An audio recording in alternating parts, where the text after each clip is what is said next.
जिंदगी में बंदगी तू कर नहीं,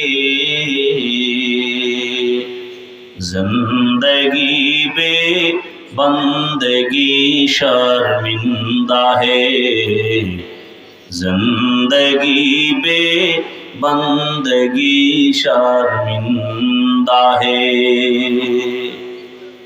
भाईरा আমার হাদিসের উপরে 2-4 মিনিট যা বললাম আর সময় নাই, আপনাদেরও ধৈর্য নাই। আমি না টের পাই কদ্দুর আছে। ওই যে জোতা টোতা গুছায় আস্তে আস্তে যা ভাগতে আছে, কার জোতা নিয়ে যায় খেয়াল রাখেন। কপাল বড় খারাপ। আমি হাফিজুর রহমান কেন? আমার রসুলের থেকে কি আর কেউ আছে নাকি দামি? কত বড় নিকৃষ্ট বেঈমান হলে সেই রসুলকে দেখে বয়ান শুনে কালেমা পড়ে না। কত বড় বেঈমান। এক নজর দেখলে যেই রসুলকে জাহান্নামের আগুন হারাম। কেমন মায়ার নবী আমার, যে রসুলের এক নজর দেখবে পেটের ক্ষুধা নিবারণ হয়ে যায়। কেমন রহমতের নবী, নবীজির শরীর মোবারকে মশা মাছি পড়ে না, হারাম। রহমতের নবী রাস্তা দিয়ে চলেন, দুপার্শ্বের গাছ নত হয়ে রসুলের সালাম জানে। নবীজি যেখানে কদম রাখেন ওই মাটির থেকে দীর্ঘ বছর ঘ্রাণ আর মিশকের ঘ্রাণ। নবীজির ঘাম আসতেছে, ঘামের থেকে মিশকের ঘ্রাণ। আম্মা জান আয়েশা রাদিয়াল্লাহু আনহা বলেন, নবীজির ঘাম আমি বোতলে ভরে রাখতাম, আমার আতর হিসাবে ব্যবহার করতাম। সেই নবীকে 13 বছর দেখলো, বয়ান শুনলো, কালেমা পড়ে নাই। এত বড় বেঈমানের নাম জানেননি? এর নাম কফাল। 13 বছর দেখলো, বয়ান শুনলো, কালেমা পড়ে না। আর অন্যদিকে 27 বছরের যুবক তরবারি নিয়ে যায় নবীরে জবাই করবে। কয় বছরের? 27 বছরের যুবক তরবারি নিয়ে দৌড়ায় আমার নবীকে জবাই করবে। কাছাকাছি গিয়া রহমতের নবীর চেহারা দেখে তরবারি ফালায় কয়, রহমতের নবী আমাকে মাফ করে দেয়, আর কালেমার রশি আমার গলায় পড়ায় দেয়। রহমতের নবীর হাতের সাথে হাত লাগায় কালেমা পড়ে তরবারি নিয়ে দাঁড়ায় গেল। হাতিমে কাবায় চিৎকার দিয়া কয়, রে মক্কার বেঈমানেরা আয়, রহমতের নবীর বিরুদ্ধে কথা বলবি? আমি 27 বছরের যুবক ওমরের সামনে দাঁড়া, তরবারি রেডি। যেই ওমরের আমার নবী এমন দোয়া করেছেন, আজও ওমরের নামটা শুনলে কেমন যেন শরীরের মধ্যে একটু গরম আসে, ভয় ভয় আসে। কেউ যদি ঘুমের সময় বুকের উপরে শাহাদাত আঙ্গুল দিয়া ওমরের নাম লেখে, আইন মিম রা, আরবিতে নাম লেখা ঘুমায়, ঘুমের মধ্যে কোনো খারাপ স্বপ্ন দেখবে না। কে সে ওমর? সমস্ত নবীরা আমার আল্লাহর বন্ধু, রসুল আমার আল্লাহর বন্ধু। ঈসা নবী আল্লাহর বন্ধু, মুসা নবী আল্লাহর বন্ধু, ইব্রাহিম আল্লাহর বন্ধু, ইউসুফ আল্লাহর বন্ধু, সুলাইমান আল্লাহর বন্ধু। আমগো নবীও।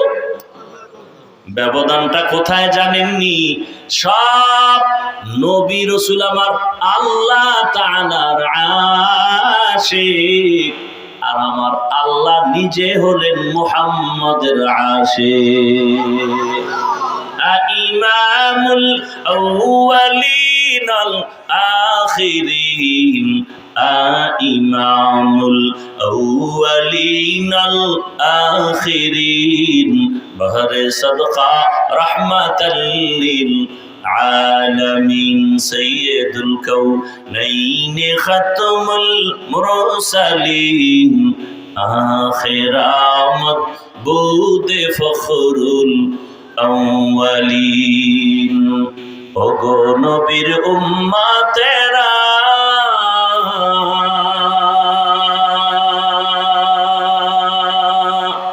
হয়ে আজি দিশাহারা,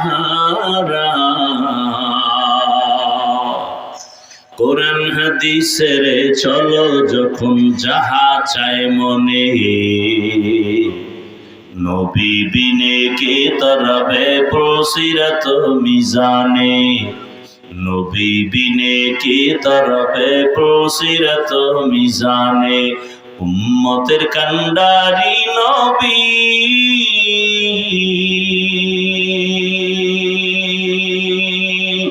কাঁদছেন উম্মতের লাগি,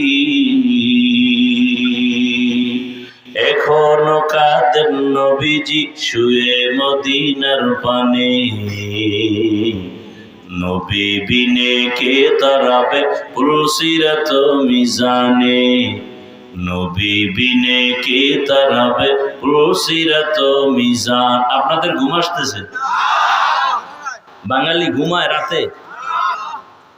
আমার জানা মতে কোন বাঙালি রাতে সারা রাত মোবাইলের হক আদায় করে। একশোরা কেয়ামতে কি নিয়ে দাঁড়ানো? অন্তত এটা যদি বলতে পারি যে আল্লাহ কোনটা পারি নাই, মোবাইলের হক আদায় করছে। ওই সেদিন এক চোরার ঘরের চোরা ছবি তোলার তো আসে, বাথরুম থেকে বাইরে দেখি মোবাইল ধরে খারাই গেছে। কি এখানে কেন ছবি তুলে? আমি ভিতরে আইলি না কেন? একজনে এইভাবে কান্দের উপর হাত দিছে, ছবি তুলবে, বলে হুজুরের দিকে তাকান। বললাম ভাই এমন কেন করেন? না ডোন্ট মাইন্ড, যদি আল্লাহ উসিলা কিয়ামতে আমাকে মাফ করে দেন। সারা দুনিয়ার উলামায়ে কেরাম একমত, সরকারের প্রয়োজন আর শরীয়তের প্রয়োজন ব্যতি রেখে এমনিই ছবি তোলা 1000 কোটি বার হারাম, কবিরা গুনাহ। বসছেন বেহেশতের বাগানে, করতেছেন কবিরা গুনাহ, কেমন সান কপাল লইয়া দুনিয়াতে আইছেন। আমি মরে যাব, আমার এই বলার কণ্ঠ বন্ধ হয়ে যাবে, এভাবে বলনেওয়ালারা চলে যাবে, বলার লোক থাকবে না। যে এত বয়ান শুনছেন সারাদিন, আমার মতো এইরকম কঠিন কথা খুব কম বলেছে। অনেকে বলে যে এই বয়ানের দরকার কি, এগুলি আমরা আমাদের লাইনে চলি, সমস্যা কোথায়? তা তার বয়ানেরও দরকার হয় না। আল্লাহ আমাদের সব ভাইকে মোবাইলের গুনাহ থেকে হেফাজত করেন। অদৃশ্য এক মরণাস্ত্রের নাম মোবাইল, অদৃশ্য এক মরণাস্ত্র, এর নাম মোবাইল। আল্লাহ হেদায়েত দান করুন। তো রহমতের নবীকে দেখলো, কালেমা পড়লো না, এর নামও কপাল। আর জবাই করতে গিয়েও কালেমা পড়লো, এর নামও কপাল। বহুদিন ধরে আওয়াজ নগর কান্দা মাদ্রাসার ময়দানে বয়ান হবে, বয়ান অনেকে শুনছে, আসতে পারে নাই, কপাল। আর একদল আসছে কিন্তু বেহেশতের প্যান্ডেলে ঢুকতে পারে নাই। এরা বাজারে দোকানে ঘুরে ঘুরে আড্ডা দেয় আর তাজা তাজা কবিরা গুনাহ করে। আর একদল প্যান্ডেলে ঢুকছেন কিন্তু কলবের দরজা বন্ধ রাখছে, মোবাইল সামনে রেখে। বয়ান সব মোবাইলে ঢুকতেছে, কলবের দরজা বন্ধ। মোনাজাতের পরে মোবাইলটা যদি হারায় যায়, কানবে, বলবে আমও গেল, সালাও গেল। এর নামও কপাল। এখানে আসতেও কপাল লাগে, বসতেও কপাল লাগে, দোয়া করে যেতেও কপাল লাগে। জানি না কোন কপালওয়ালা এখানে বসছেন, আবু জাহালওয়ালা কপাল নাকি ওমরওয়ালা কপাল জানি না। শেষ পর্যন্ত বুঝা যাবে মোনাজাতে কার কপাল ওমরওয়ালা কপাল, কার আবু জাহালওয়ালা কপাল। তবে দোয়া করি আল্লাহ আমাদের সবাইকে ওমরওয়ালা কপাল দান করেন। আরো আস্তে করে বলেন। আসেন, হাদিস নিয়ে কথা শেষ, এবার আয়াত নিয়ে কথা। وأما من خاف مقام ربه ونهى النفس عن الهوى فإن الجنة هي المأوى আল্লাহ তাআলা বলেন আমি বিনা হিসাবে জান্নাত দিব, আমার বান্দাদেরকে আমি জাহান্নামে দিতে চাই না। আল্লাহ চান না তার মহব্বতের কোনো বান্দা জাহান্নামে যাবে, কারণ জাহান্নাম বড় ভয়ঙ্কর। 500 বছর দূর, সেখান থেকে জাহান্নামের গরম হাওয়া জাহান্নামীর চামড়াগুলো পুড়ে ফেলবে। কত পাওয়ার হবে জাহান্নামের আগুনের পাওয়ার। জাহান্নামের আগুনের অংশই কিন্তু দুনিয়ার আগুন। আদম নবী যখন ভারতের জমিনে আসছেন, এক পর্যায়ে সংসার করবে, রান্না করবে, আগুন নাই। জিব্রাইল আমিন আগুন দিল আর বলল সমুদ্রের মধ্যে 3 বার পানিতে চুবানি দাও। 3 বারে জাহান্নামের আগুনের পাওয়ার কমে গেল। এবার নিজে কিছু রান্না করো। বাকি আগুন পাথরের মধ্যে ফালায় দিছে। এ কারণে পাথরের মধ্যে আগুনের অংশ আছে, পানির মধ্যে আছে। এ কারণেই তো পানির থেকে বিদ্যুৎ বানায়। আবার পাথরের মধ্যে আগুন আছে। এই পাথরগুলোকে পিষে পিষে পিষে পিষে এমন ভাবে কিমার মতো গুঁড়া করেছে, ওখান থেকে বারুদ বানায়, এরপরে আগুনের ঘর্ষণ দেওয়ায়। এই আগুন জাহান্নামের আগুনের অংশ। জাহান্নামের আগুন তো আরো কত তেজের আগুন হবে। আল্লাহ এক আয়াতে বলেন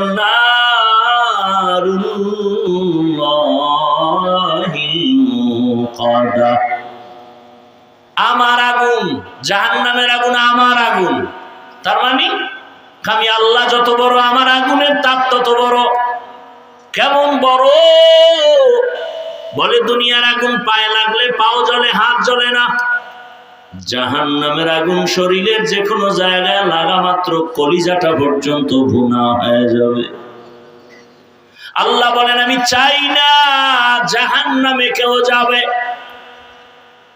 প্রশ্ন তো আল্লাহ জাহান্নাম বানাইছেন কেন? দুনিয়াতে কিছু গাদ্দার আছে, নবীর বয়ানও কলব ধরবে না। আলেম তো দূরের কথা, ওরা হাসতে হাসতে বলবে সবাই যদি জান্নাতে যায় জাহান্নামে যাবে কে? আছেন এরকম বেয়াদব কিছু? আল্লাহ নবী পাঠাইলেন, কোরআন দিলেন, বুঝাইলেন, সাহাবারা বুঝাইলেন, তাবিঈনরা বুঝাইলেন, তাবে তাবিঈনরা বুঝাইলেন, উলামায়ে কেরাম বুঝায়, তাবলীগওয়ালারা বুঝায় জাহান্নামে যাইও না, গুনাহ করিও না, এরপরও বুঝতে চায় না। পীর সাহেবরা বুঝায়, এরপরও কিছু বেয়াদব বুঝতে চায় না। জুমার খতিবরা বুঝায়, বুঝতে চায় না। এরপরও আবার হাসতে হাসতে বলে সবাই নেক আমল করলে গুনাহ করবে কারা? একটু মজা নিয়ে লই। আল্লাহ কয় বেঈমান, তুই যেহেতু যাইতেই চাও, তোর জন্যই জাহান্নাম বানাইছি। একটু ঢুইকা দেখ জাহান্নামের মজা কেমন। তুই একটু মজা বুঝিয়ায় দেখ জাহান্নাম কেমন। কিন্তু আমি আসলে জাহান্নামে কাউকে দিতে চাই না। তার প্রমাণ, বড় প্রমাণ হলো অল টাইম তওবার দরজা খোলা। কুল ইয়া ইবাদিয়াল্লাযীনা আসরাফু আলা আনফুসিহিম লা তাকনাতু মির রাহমাতিল্লাহ ইন্নাল্লাহা ইয়াগফিরুদ যুনুবা জামিআ ইন্নাহু হুয়াল গফুরুর রহিম।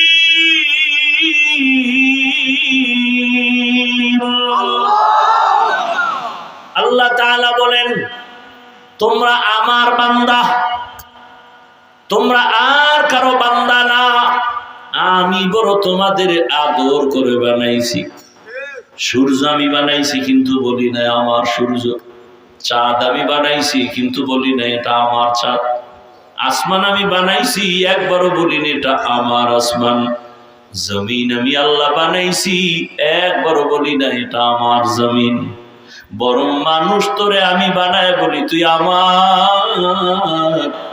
তুই আমার বড় আদরের বান্দা।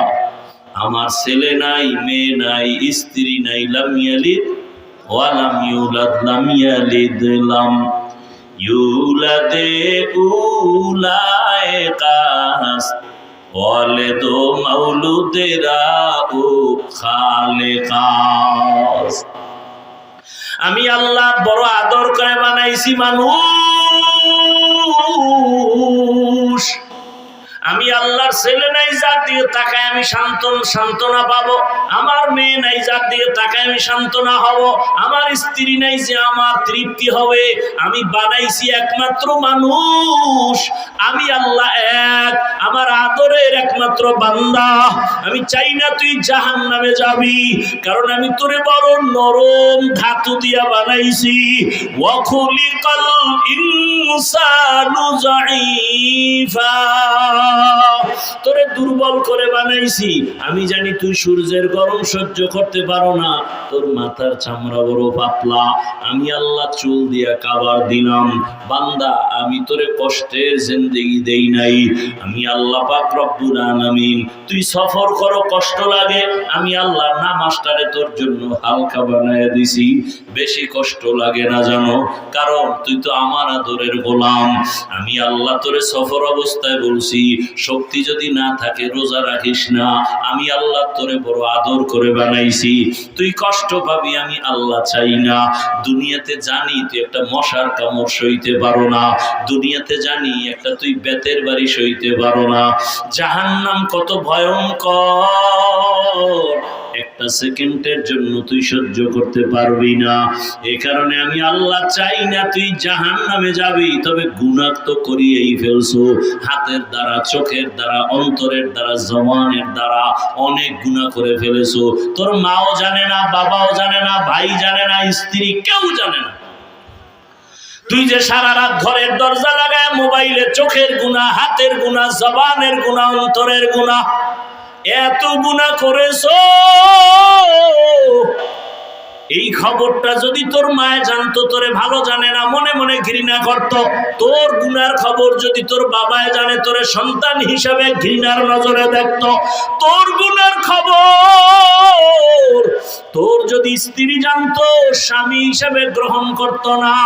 তোর সন্তানেরা যদি জানতো তুই চুরি করো, জুলুম করো, মানুষের ক্ষতি করো, বাবা বলে ডাকতো না রে বাবা। আল্লাহ বলে তাকায় দেখ, আমি আল্লাহ জানি তুই কোন দিন কোথায় কয়টা গুনাহ করো। আমি আল্লাহ দেখার পরও রাগ কইরা খানা বন্ধ করি নাই, পানি বন্ধ করি নাই।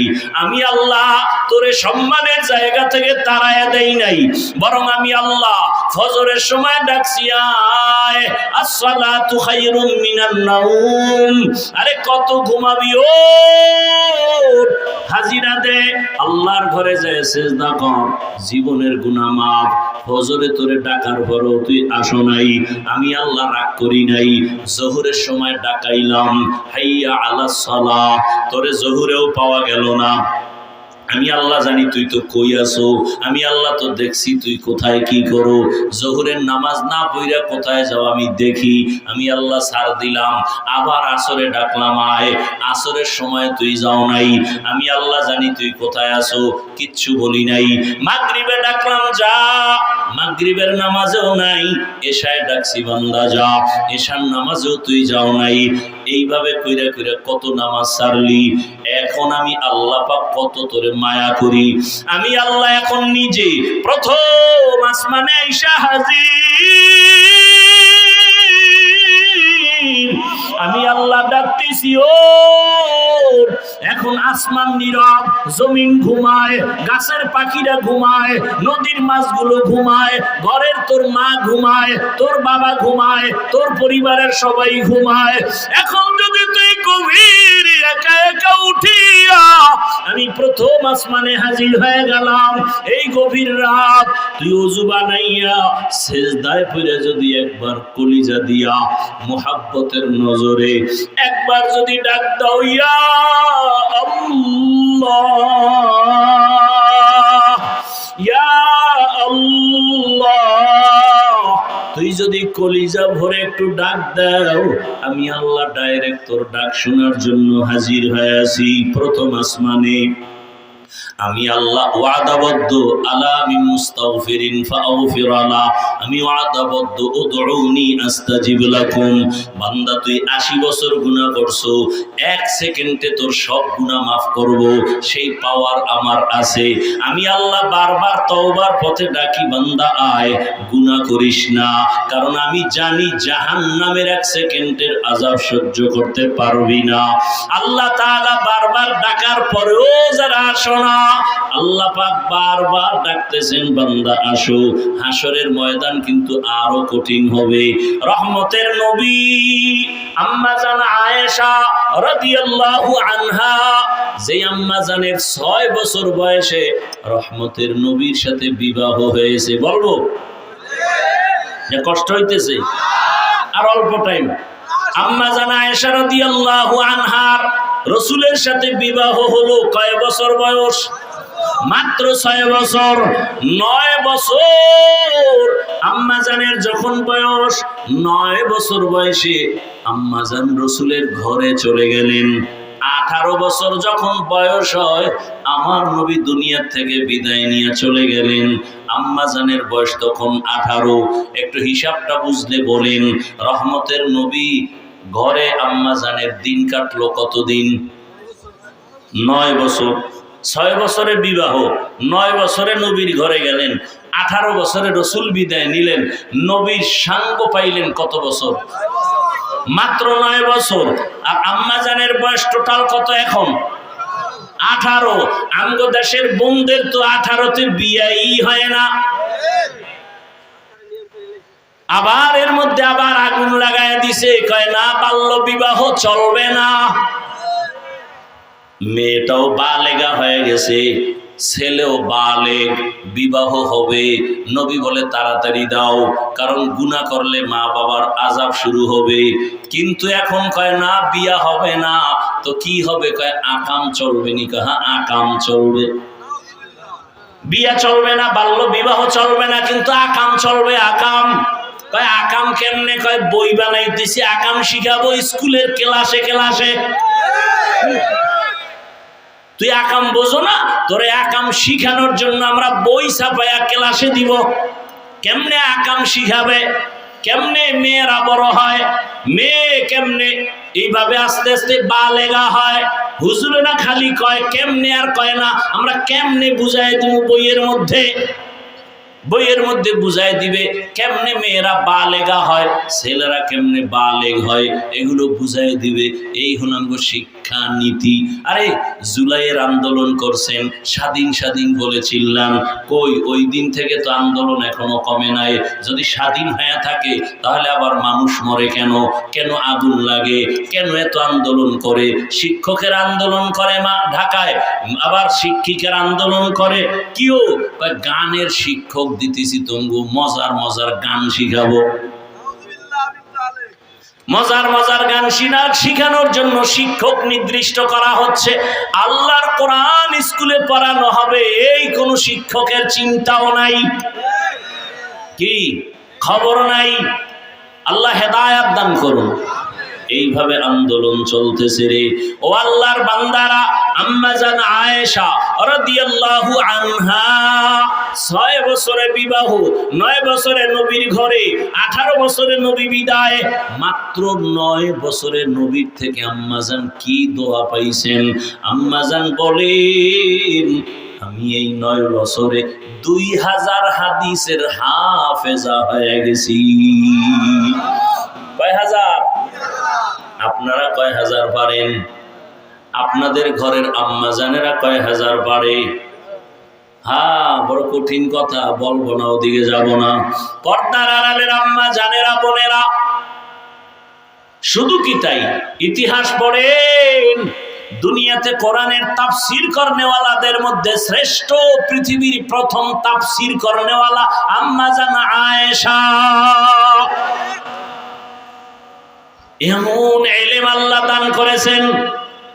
সেই আম্মা জান একদিন একটা ঘটনা বলতেছেন, আমি প্রায় সময় দেখি রহমতের নবী আমার রুমের মধ্যে বসে বসে মাঝে মাঝেই দেখতাম গুনগুন করে কান্না করেন। আমি ভয় পেয়ে যাইতাম, আমার বয়স কম না জানি কোনো বেয়াদবি হয়ে গেল নাকি। আমি মাঝে মাঝে রাসূলকে জিজ্ঞাসা করতাম, ইয়া রাসূলুল্লাহ, আপনি আমার রুমে বসে কাঁদেন কেন? কোনো বেয়াদবি হয়েছে নাকি?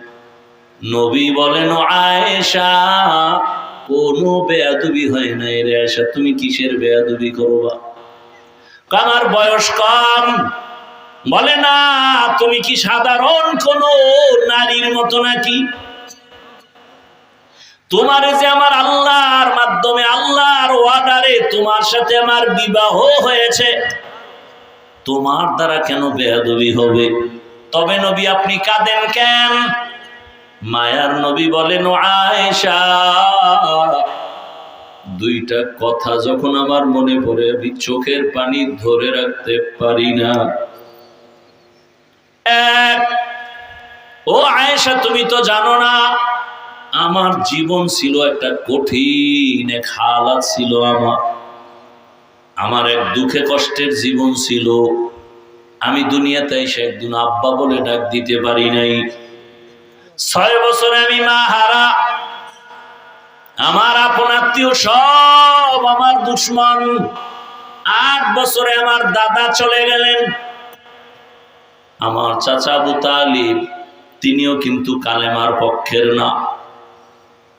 ওই সময় ও আয়েশা জানো না, আরবের মানুষগুলো আমার বিরুদ্ধে। আরবের মানুষ নারী পছন্দ করে না, কন্যা পছন্দ করে না। বাবা নিজের কন্যাকে মেরে ফেলে জ্যান্ত। এমন কঠিন হালাত। ওই সময় দয়াময় আল্লাহ আমাকে এক নিয়ামত দান করেছিলেন। আমার এক সঙ্গী ছিল খাদিজাতুল কুবরা রাদিয়াল্লাহু আনহা। ওই খাদিজার কথা মাঝে মাঝে যখন আমার মনে আসে, আয়েশা, আমি চোখের পানি ধরে রাখতে পারি না।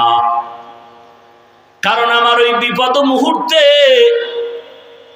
আমার জীবনটা বড় কষ্টের। আরবের মধ্যে টাকাওয়ালা ধনী ছিল তখন এই খাদিজা।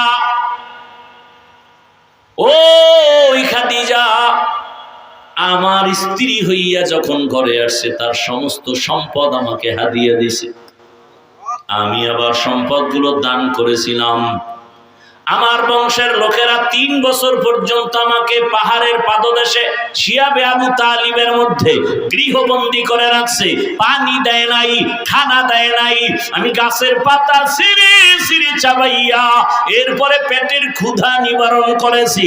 ওই সময় খাদিজা বড় ধনী, এর উপরে কারো কোনো ক্লেম নাই, কোনো অভিযোগ নাই। কিন্তু ওই সময় খাদিজা আমার দুঃখে দুঃখিত হইয়া, আমার ব্যথায় ব্যথিত হইয়া, খাদিজা আমার কাছে আইসা নিজেও গাছের পাতা চাবায়, আমার মোহাব্বতে ঠিক মতো ঘুমায় না। ও আয়েশা, আমি তায়েফের ময়দানে গেছি কালেমার দাওয়াত নিয়া। কালেমার দাওয়াত দিতে যাওয়ার পর তায়েফের বড় বড় লিডারেরা ছোট ছোট বাচ্চাদের লেলিয়ে দিছে। ওই মক্কার পাগল আসছে, পাথর মেরে তাড়ায় দাও।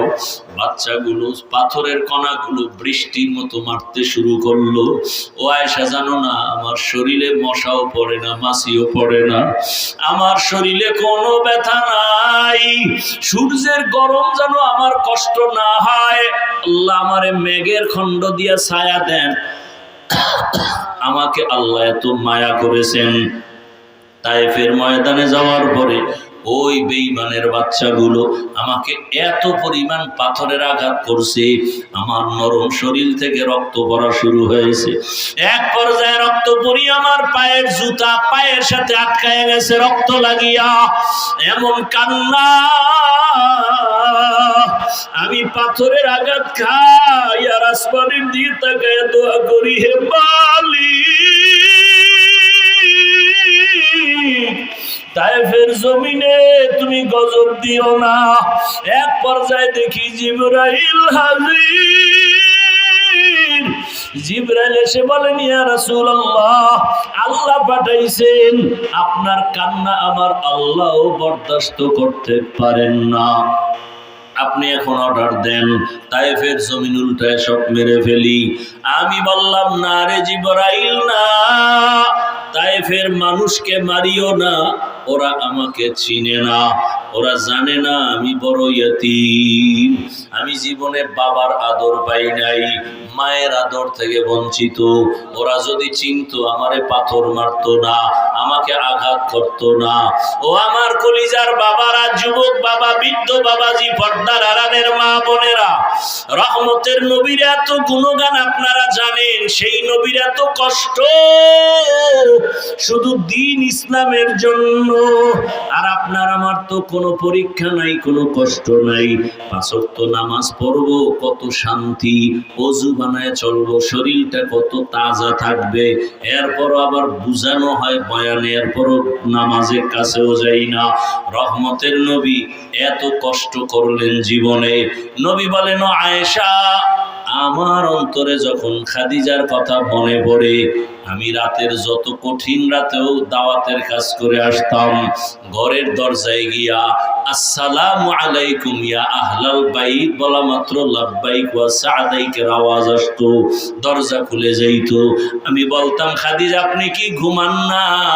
খাদিজা বলতেন, রহমতের নবী, আমি জানি আপনার মা নাই, আপনার বাবা নাই, আমি খাদিজা 2 স্বামী বিদায়ের পরে আপনার ঘরে আসছি, একাধিক সন্তান আমার আগেই হয়েছে, তারপরে আপনার ঘরে আসছি, আমি জানি আপনার মা যদি থাকতেন আপনাকে বাহিরে রেখে মা ঘুমাইতে পারতেন না। আমি অপেক্ষায় থাকি রহমতের নবী আসবেন, দরজার কিনারায় দাঁড়ায় যদি নবী কষ্ট করেন, আমি খাদিজার জিন্দেগি বরবাদ হয়ে যাবে। অতএব আপনি যতক্ষণ আসবেন না, আমি খাদিজার দ্বারা অপেক্ষা করি, বিছানায় যাই না। এরে আয়েশা, খাদিজার কথা মনে পড়লে চোখের পানি পড়ে। আর একটা কথা যখন আমার মনে পড়ে, আমি চোখের পানি ধরে রাখতে পারি না। ইয়া রাসূলুল্লাহ, সেই কথা কি? বলে, আল্লাহ বারবার যেই ভয়টা দেখাইছেন, আল্লাহর আদালতের ভয়, হাসরের ময়দানের ভয়, ওই ভয়টা যখন আসে আমি চোখের পানি ধরে রাখতে পারি না। ওই হাসরের ময়দানটা কত ভয়ঙ্কর হবে, আল্লাহর আদালত কত ভয়ঙ্কর। হাসরের ময়দানে নারী পুরুষ সবাই উলঙ্গ দাঁড়াবে। সব আম্মাজান বলেন, এত উলঙ্গ সবাই যদি হয় লজ্জা করবে না? আল্লাহর নবী বলেন, আয়েশা, হাসরের ময়দানটা কত কঠিন হবে জানো? সূর্যটা নিচে নেমে আসবে, সূর্যের গরমে মাটির জমিনটা তামা হয়ে যাবে। অন্যদিকে জাহান্নামের আওয়াজ, জাহান্নামের আওয়াজে হাসরের ময়দানটা থরথর করে কাঁপতে থাকবে। এমন অবস্থা, মানুষের মাথার মগজগুলো ভাতের মারের মতো ফুটবে। গুনাহগারদের এমন কষ্ট, কেউ কারো দিকে তাকানোর পর্যন্ত সময় হবে না। এমন অবস্থা হবে, আল্লাহ নিজে রাগ হয়ে যাবেন। রাগ হইয়া আল্লাহ একটা কুদরতি জবানে আওয়াজ দিবেন, রাগান্বিত আওয়াজ, লিমানিল মুলকুল ইয়াউম লিল্লাহিল ওয়াহিদিল কাহ্হার। আল্লাহ তাআলার কুদরতি জবানের রাগান্বিত আওয়াজে হাসরের মাঠ থরথর করে উঠবে। আল্লাহ পাক এমন আওয়াজ দিবেন, কারো কোনো জবাব চলবে না। এমন হালাত অবস্থা দেখিয়া নবীদের যাদের গুনাহ নাই তারাও কান্না শুরু করবেন। ইব্রাহিম নবী কান্না করবেন, ইসমাইল নবী কান্না করবেন, দাউদ নবী, আদম নবী, ঈসা নবী, মুসা নবীর কান্না। ও আয়েশা, তখন আমার ভয় হয় আমার উম্মতের কি উপায় হবে, আমি সেই ভয়ে চোখের পানি ছেড়ে কান্না করি। মুসা নবী কাঁদবেন নিজের চিন্তা, আদম নবী কাঁদবেন নিজের চিন্তা।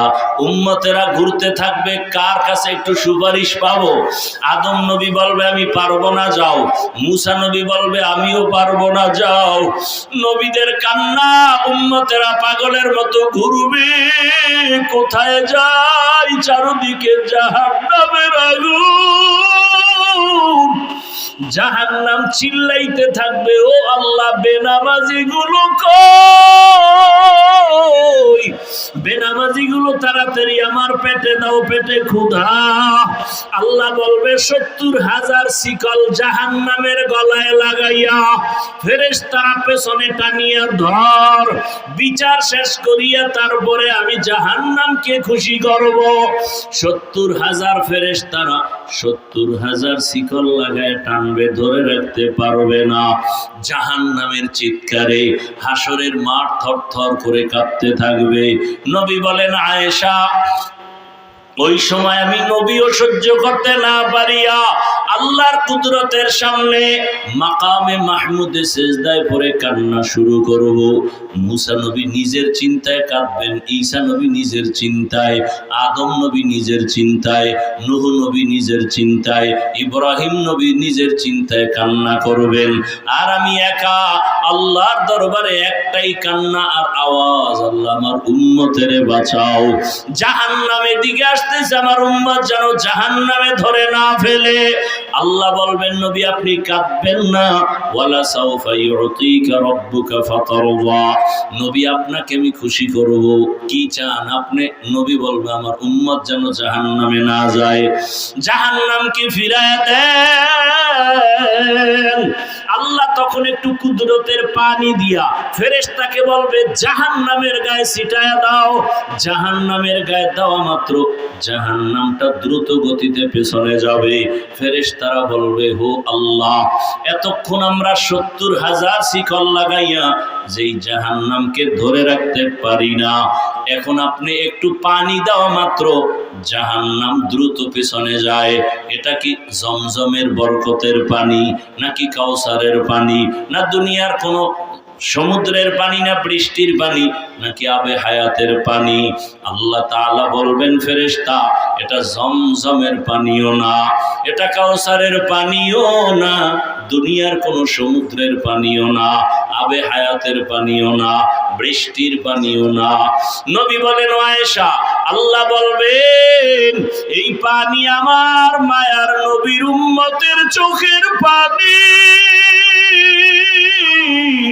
ওই নগর কান্দার জমিনে বসিয়া গভীর রাত বাবার কবরের কথা খেয়াল করিয়া, মরণের কথা খেয়াল করিয়া, গুনার কথা স্মরণ করিয়া আমার মায়ার নবীর উম্মতেরা কান্না করেছে, চোখের পানি আমি জমা রেখেছি।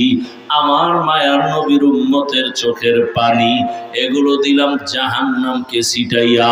এজন্যই নবী বলেন, গুনার কথা স্মরণ করিয়া জাহান্নামের আযাবের ভয় যারা এক ফোঁটা চোখের পানি ছাড়বে, আল্লাহর নবী বলেন গাভীর ওলান থেকে দুধ বের করে যেমন ভেতরে আর ঢুকানো যায় না, কান্নাওয়ালা বান্দাকে জাহান্নামে দেওয়াও যাবে না। আল্লাহ চোখের পানিওয়ালাকে জান্নাত দিয়ে দিবেন, জাহান্নাম থেকে বাঁচায় রাখবেন। ও আল্লাহর বান্দারা, রহমতের নবী যদি হাসরের ময়দানের কথা চিন্তা করে কান্না করেন, ঈশান নামাজের পরে নবী হুজরায় ঘুমিয়ে পড়লেন, হঠাৎ করে কান্নার আওয়াজ, নবী সজাগ হইয়া চিন্তায় পড়ে গেলেন, রাতের গভীরে কে কান্না করে। নবী নজর করলেন, দেখে মসজিদের মধ্যে গভীর রাতে কে যেন নামাজে কাঁদে। নবী বের হইলেন, এবার বের হইয়া দরজা দিয়া তাকায় দেখে কেউ না, সাধারণ কেউ কাঁদে না, জান্নাতের 1 নাম্বার সাহাবী আবু বকর নামাজে দাঁড়ায় কান্না করতেছে। নবী অপেক্ষায় আছেন। আবু বকর সালাম ফিরানোর পরে তাকায় দেখে নবী। ভয় পেয়ে গেলেন, ইয়া রাসূলুল্লাহ, গভীর রাতে আপনি এখানে কেন? বলে, আবু বকর, নামাজে দাঁড়ায় আপনি কান্না করেছেন। হ্যাঁ, আমি কান্না করেছি। কেন? বলে, আল্লাহর আদালতে কেমনে দাঁড়াইয়া হিসাব দিব, হাসরের ময়দানে কেমনে দাঁড়াবো সেই ভয়। নবী বলেন, আবু বকর, জান্নাতের সুসংবাদ তো আপনি পাইছেন, এরপরও কাঁদেন কেন?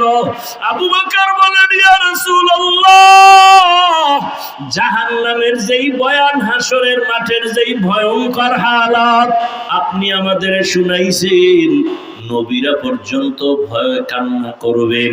ওই সময় যদি আমার আল্লাহ ডাকেন আর বলেন, আবু বকর আমার জন্য তুমি কি আমল নিয়ে আসছো?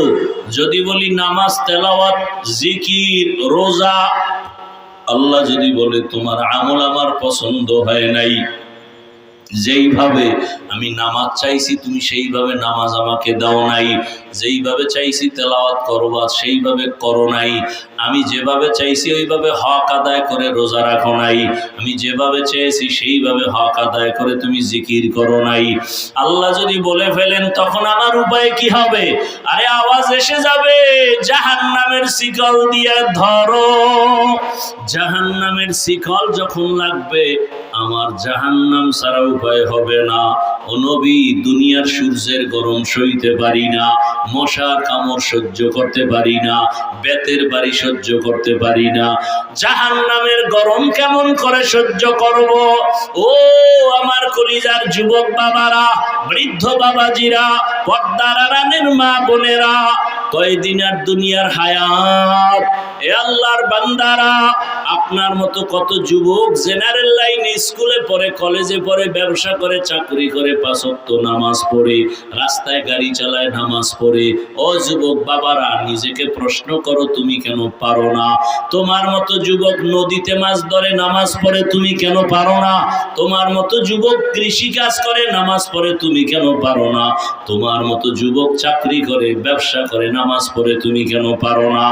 ও পর্দার আড়ালের মা বোনেরা, আপনার মতো কত মা, কত বোন এই এলাকায় আছে, এখনো পর্দা করে, নামাজ পড়ে, স্বামীর মাল হেফাজত করে, মোবাইলে গুনাহ করে না। ও আম্মা জানেরা, আপনারা কেন পারেন না? আল্লাহর কাছে তওবা করেন। কয়দিন দুনিয়ায় বাঁচবেন? আল্লাহর কাছে তওবা করেন, স্বামীর মাল হেফাজত করেন, 5 ওয়াক্ত নামাজ আদায় করেন, বেপর্দায় চলিয়েন না, মোবাইলে গুনাহ করিয়েন না। কারণ মা, অন্য মানুষ গুনাহ করা আপনার করা কিন্তু এক না। কারণ আপনি এমন একটা মা, আপনার আদর্শ দেখে সন্তান ভালো হবে। একটা সন্তান ভালো হলে তার সমাজটা ভালো হয়ে যাবে, সমাজের যুবকরা ভালো হলে পুরো দেশ ভালো হয়ে যাবে। সবকিছু নির্ভর করে মায়ের আদর্শের উপরে। এরে আম্মা জান, আপনারা তো খাদিজা রাদিয়াল্লাহু আনহার মতোই নারী, আপনারা তো ফাতেমা রাদিয়াল্লাহু আনহার মতোই নারী, আপনারা তো আয়েশা রাদিয়াল্লাহু আনহার মতোই নারী, আপনারা তো আলেম ওলামাদের মায়ের মতোই মা, আপনারা তো সাহাবায়ে কেরামদের মায়ের মতোই মা। আপনারা তো জানেন এই দুনিয়ায় আল্লাহর বড় দুশমন ফেরাউন, তার স্ত্রী আসিয়া এত বড় বেঈমানের ঘরে থাকিয়া আমার আল্লাহকে এতটা রাজি খুশি করলেন। আল্লাহর নবী বলেন, হাসরের ময়দানে আসিয়ার সাথে আমি মুহাম্মদের সাথে বিবাহ হবে। ও আম্মা জানেরা, আপনার স্বামী তো ফেরাউনের মতো খারাপ না। আপনি নামাজ পড়লে তো স্বামী বাধা দিবে না। বরং অনেক স্বামীকে দেখি নিজে নামাজ পড়ে না, বরং আপনার নামাজ দেখলে আমগো কাছে আইসা দোয়া চায়, হুজুর আমার স্ত্রী বড় ভালো, আমি নামাজ না পড়লে আমার স্ত্রী নামাজ পড়ে, আমি রোজা না রাখলেও আমার স্ত্রী রোজা রাখে, আমার সন্তানটাকে নামাজ শিখায়, আমার সন্তানটাকে সালাম শিখায়, আমার সন্তানটাকে কালেমা শিখায়। ও মা, আপনি নামাজ পড়লে আপনার সন্তানও নামাজের পথে যাবে। আপনি সন্তানটাকে ডাক্তার বানাবেন, ইঞ্জিনিয়ার বানাবেন, প্রফেসর বানাবেন, একজন কলামিস্ট বানাবেন, একজন ডিসিএসপি আপনার সন্তান হবে। তবে আদর্শ ডাক্তার বানায় যান, আদর্শবান ইঞ্জিনিয়ার বানায় যান। আপনার সন্তানের ব্যবহারে কোনোদিন যেন শিক্ষক ওলামায়ে কেরাম মা বাবা কষ্ট না পায়। ডাক্তারিও করবে, তেলাওয়াত করবে, নামাজ পড়বে, মা বাবার জন্য দোয়া করবে। এখনো সময় আছে, তওবা করেন। মনে মনে আমার আল্লাহকে ডাকেন আর বলেন, হে আল্লাহ, জীবনে কত গুনাহ করেছি, আজকে থেকে বেপরদায় চলবো না, মোবাইলে সময় নষ্ট করব না, স্বামীর মাল খেয়ানত করব না, 5 ওয়াক্ত নামাজ পড়বো। ও আমার যুবক বাবারা, আল্লাহর কাছে তওবা করো। রাতের গভীরে কত গুনাহ তুমি করেছো, হাতের গুনাহ, চোখের গুনাহ, জবান জবানের গুনাহ, অন্তরের গুনাহ। আল্লাহর কাছে মনে মনে তওবা করো, হে মালিক জীবনে আর দাড়ি কাটবো না, নামাজ ছাড়বো না, বেপরদায় চলবো না, মা বাবাকে কষ্ট দিব না, বরদোয়া নিব না, শিক্ষকের সাথে বেয়াদবি করব না, বরদোয়া নিব না, উলামায়ে কেরামের দোয়া পরামর্শ নিয়ে নবীর আদর্শ মানিয়ে জীবনটাকে কাটাবো। তওবা করার মতো যদি অন্তর থাকে, অন্তরে মুনাফিকি না থাকে, খাঁটি তওবার নিয়ত যাদের আছে, দুটো হাত আল্লাহকে দেখাইয়া দাও। আয় আল্লাহ হাতগুলো কবুল করে নেন, তওবা কবুল করে নেন, তওবার উপরে মজবুত হইয়া চলার মতো তৌফিক দান করেন, আমিন। আলহামদুলিল্লাহি রাব্বিল আলামিন, والصلاة والسلام على سيد الأنبياء والمرسلين وعلى آله وأصحابه أجمعين يا أرحم الراحمين يا أرحم الراحمين يا أرحم الراحمين يا حي يا حليم يا عزيز يا كريم بحق إياك نعبد وإياك نستعين رب ارحمهما كما ربياني صغيرا اللهم إنك عفو كريم تحب العفو فاعف عنا اللهم إنا نسألك رضاك والجنة ونعوذ بك من سخطك والنار اللهم إنا نسألك علما نافعا ورزقا واسعا وشفاء من كل داء اللهم إنا نعوذ بك من البرص والجنون والجذام وسيء الأسقام اللهم إنا نسألك بأن لك الحمد لا إله إلا أنت المنان يا بديع السماوات والأرض يا ذا الجلال والإكرام يا حي يا قيوم اللهم إني ظلمت نفسي ظلما كثيرا ولا يغفر الذنوب إلا أنت فاغفر لي مغفرة من عندك وارحمني إنك أنت الغفور الرحيم ওদায়ার মালিক গুনাহের বোঝা নিয়ে আপনার দরওয়াজায় হাজির হয়েছি ওলামায়ে কেরাম মুরব্বী হাজী সাহেব যুবক ছাত্র পর্দার আড়ালের মা বোনেরা আয় আল্লাহ কত ব্যবসায়ী চাকরিজীবী আমরা সবাই জাহান্নামের আসামি দুনিয়াতে যেদিন আসছি কত আনন্দ আজকে সেই পবিত্র জীবনটা গুনার কারণে নাপাক করে ফেলেছি আয় আল্লাহ গুনার কারণে আমার হাত নাপাক আমার চোখ নাপাক আমার জিহ্বা নাপাক আমার অন্তর নাপাক গুনাহের কারণে দিলটা পাথর চোখে পানি নাই কান্নাওয়ালা চক্ষু দান করেন আল্লাহ কান্নাওয়ালা চক্ষু দান করেন কান্নাওয়ালা চক্ষু দান করেন জিকিরওয়ালা জিহ্বা দান করেন আখিরাতের ফিকিরওয়ালা কলব দান করেন আল্লাহুম্মা নব্বির কুলুবানা বিনুরি মারিফাতিক আল্লাহুম্মা তাহহির কুলুবানা আন গায়রিক ইয়া আল্লাহ আয় আল্লাহ গুনার বোঝা নিয়ে আপনার দরওয়াজায় হাজির গুনার কারণে চোখে পানিও নাই আয় আল্লাহ এই ময়দানে কি আপনার পছন্দের কেউ নাই আয় আল্লাহ এই গভীর রাতে দুনিয়ার সব বাড়িওয়ালাদের দরজাগুলো বন্ধ বাবার রুমের দরজা বন্ধ মায়ের রুমের দরজা বন্ধ আমার ভাইয়ের রুমের দরজা বন্ধ বোনের রুমের দরওয়াজা বন্ধ ফ্যাক্টরির দরওয়াজা বন্ধ সব দরওয়াজা বন্ধ আমরা জানি আপনার রহমতের দরজা খোলা ওই রহমতের দরজায় তাকাইয়া সিরে মালিক গুনার দিকে তাকাইয়া ফিরাইয়া দিয়েন না আপনি যদি গুনার কারণে ফিরিয়ে দেন, কোথায় যাব? আপনার দরজা ছাড়া দরওয়াজা নাই। যেদিকেই যাব জাহান্নামের আগুন। আমরা তওবার নিয়ত করেছি, আর গুনাহ করব না রে আল্লাহ, আর গুনাহ করব না, নামাজ ছাড়বো না, দাড়ি কাটবো না, বেপরদায় চলবো না, মা বাবার সাথে বেয়াদবি করব না, শিক্ষকের সাথে বেয়াদবি করব না, ওলামায়ে কেরামের দোয়া পরামর্শ নিয়ে নবীর সুন্নাত অনুযায়ী চলবো। আমাদের তওবা কবুল করে নেন, তওবার উপরে মজবুতি দান করেন, গুনাহের প্রতি ঘৃণা জমায়া দেন। আয় আল্লাহ মাহফিল কবুল করে নেন, আয়োজনকারী সহযোগিতাকারীদের কবুল করে নেন আল্লাহ।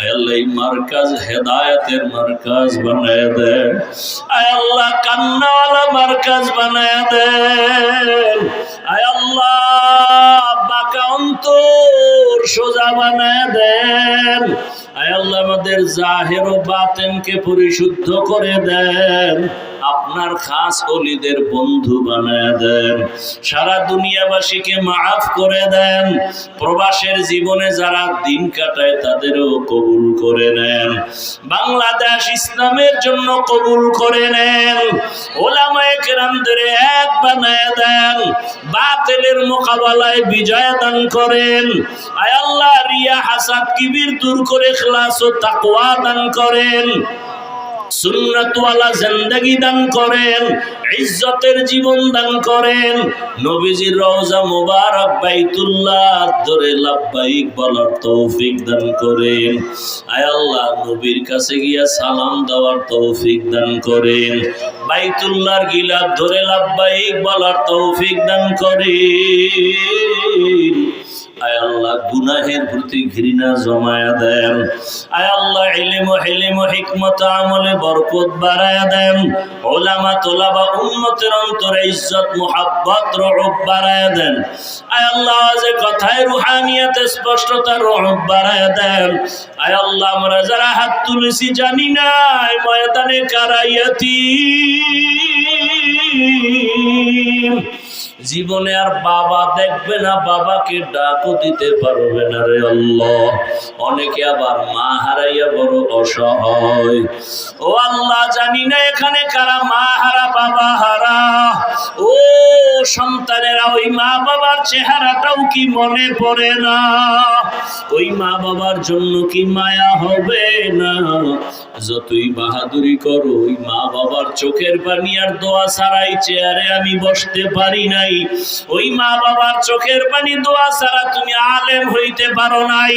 ওই মা বাবার চোখের পানি দোয়া ছাড়া টাকা পয়সা বাড়ি গাড়ির মালিক হতে পারো নাই। ওই মা বাবারে কবরে রাইখা কেউ ঘুমাও। ওই মা বাবা তো তোমারে আবার রাইখা ঘুমাইতে পারতেন না। রাতের গভীর হলে খবর নিতেন, বাবা কই খানা খাইছো নি? আজকে যার বাবা নাই তারে আর কেউ টেলিফোন করিয়া খবর নেয় না। যার মা নাই তারে আর কেউ টেলিফোন করে না। ও মালিক তাকাইয়া দেখেন এখানে কারাইয়াতি আর জীবনে মাকে ডাকতে পারবে না, আর বাবার আদরও জীবনে পাইবে না। ওরে যার বাবা নাই তার দোয়ার দরওয়াজা একটা বন্ধ, যার মা নাই তার দোয়ার দরওয়াজা দুটোটাই বন্ধ। আয় আল্লাহ যার মা বাবা নাই সবার কবর জান্নাত বানায় দেন আল্লাহ। আম্বিয়ায়ে কেরাম, সাহাবায়ে কেরাম, শুহাদায়ে কেরাম, আউলিয়ায়ে কেরাম, আসাতিজায়ে কেরামদের মাকাম জান্নাতে উঁচু বানায় দেন। আয় আল্লাহ যার মা বাবা বেঁচে আছেন হায়াত বাড়ায় দেন। ও আমার কলিজার যুবক, ওরে মা যদি বাঁচিয়া থাকে পায়ে হাত রেখে বলি যাও দোয়া নাও। এই রত্ন হারাইয়া গেলে আর পাবি না রে যুবক। ওরে বাবায় থাকলে দোয়া নিও, এই রত্ন হারাইয়া গেলে আর পাইবা না। বাবায় যদি মাথায় হাত দিয়ে দোয়া করে আর সে আজিবে কবুল রাসূল, ওরে বাসায় যাইয়া মার কাছে দোয়া চাইও। জানি না কে মা বাবারে কষ্ট দিয়া কাঁদাইছো। ও যুবক বাবা, যদি মাকে কষ্ট দিয়া কাঁদাও তাড়াতাড়ি ক্ষমা নাও। বাবারে যদি কাঁদাও ক্ষমা নাও। বাসায় যাইয়া মাকে বলিও, আম্মু আজকে নগর কান্দার ময়দানে কত মানুষের চোখে পানি, আমার চোখে পানি নেই কেন? গুনার কারণে আল্লাহ বেজার। ও মা, আমি গোপনে তোমারে কত কষ্ট দিয়েছি, মাঝে মাঝে তুমি কষ্ট পাইয়া কান্না করেছো। আল্লাহ বুঝি আমার উপরে বেজার, আমার চোখে কেন পানি নাই? মা, আজকে হজের প্যান্ডেল থেকে তওবা করে আসছি, আর বেয়াদবি করব না। মা, তুমি আমার মাথায় হাত বুলাইয়া দোয়া দাও। মাকে যদি বলতে পারো, দেখবা মায়ের চোখে পানি।